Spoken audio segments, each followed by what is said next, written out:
Michael Greenwald, former U.S. Senior Treasury Official, good to have you today on our show.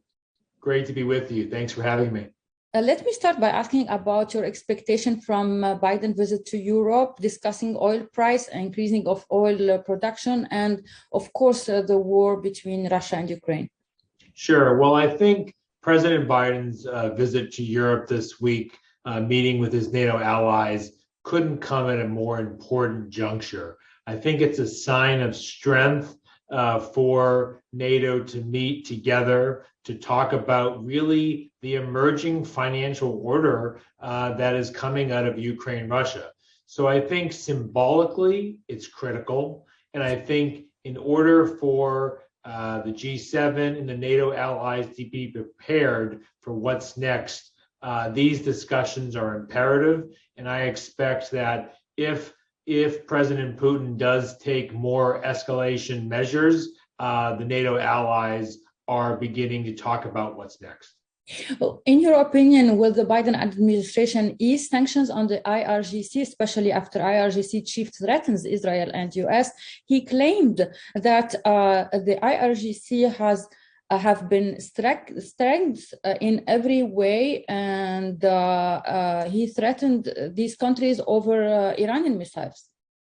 I think it would be a very risky move to ease any type of restrictions on a foreign terrorist organization like the IRGC. I think right now there is so much movement in the region and there's so much moving going on with Ukraine, Russia, that I don't expect any real easing of sanctions given the stalemate in the Iran talks. And I think that's a good thing because I don't think there needs to be any easing of sanctions until Iran changes their tune, which I don't expect it to happen anytime soon.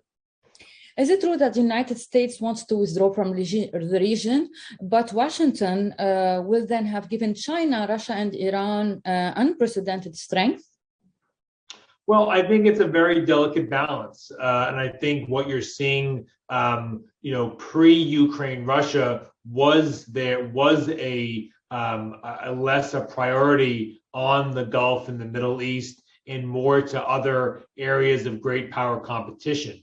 But like it happens in different areas of presidencies, Ukraine, Russia has changed that calculus. And so, yes, China for years and Russia have been gaining more influence in the Gulf and the Middle East. I think if you look at, for example, the role that Qatar is playing as now a new non-major NATO ally in the U.S., with LNG shipments to Germany and the role they'll play in the future of OPEC with Saudi, it's going to be imperative for the U.S. to reestablish even greater ties to the Gulf and the Middle East. So I don't expect them to leave. I expect them to actually increase those relationships. Mm-hmm. And you've seen some new ambassadors be appointed to the region, including in Doha. So I view that as a favorable sign.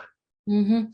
The problem with the American change, as some analysts see, that it came while UAE and Saudi Arabia are bringing leading too much efforts to bring stability and moderation. How do you see the foreign policy of this administration moving forward?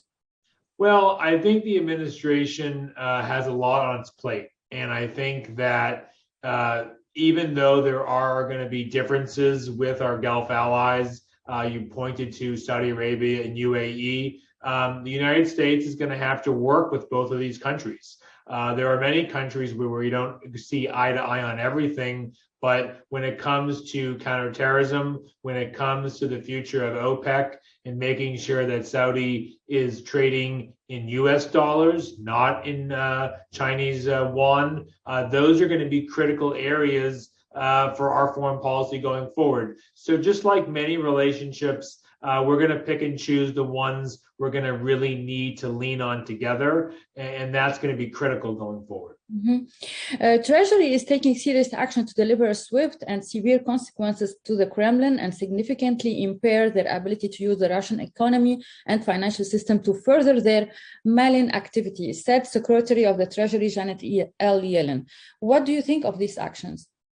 I think the actions have been unprecedented, and I give the administration and the Treasury and Secretary Yellen tremendous credit and kudos to go to create not just a US, but an EU, really G7 wide sanctions package to go after the 11th largest economy in the world, a G20 country, and to go after the financial reserves is incredibly powerful. They have crippled really Russia's economy, the ability for new investment, and you've seen the number of businesses pull out of Russia. The financial plumbing has shifted overnight. So I give them great credit, but more needs to be done. And I think that there's going to have to be likely more escalatory measures taken. You saw the G7 and NATO talk about restricting Russian gold, and you're going to have to see more steps on the sanction escalation ladder start to heat up. The Wall Street Journal said that President Vladimir Putin's war in Ukraine and the wave of Western sanctions in response is starting to hit Russia's economic engine. It's prodigious oil and gas industry. Your approach? Well, I think that's obviously a key sector. And so I think oil and gas is going to be critical, not just for the United States, but for the EU. I think the fact that Qatar and Germany, as I mentioned, have established a new partnership is a very good sign that a big country like Germany is thinking about diversification in the future. So I think Europe is starting to take initial steps to start doing that.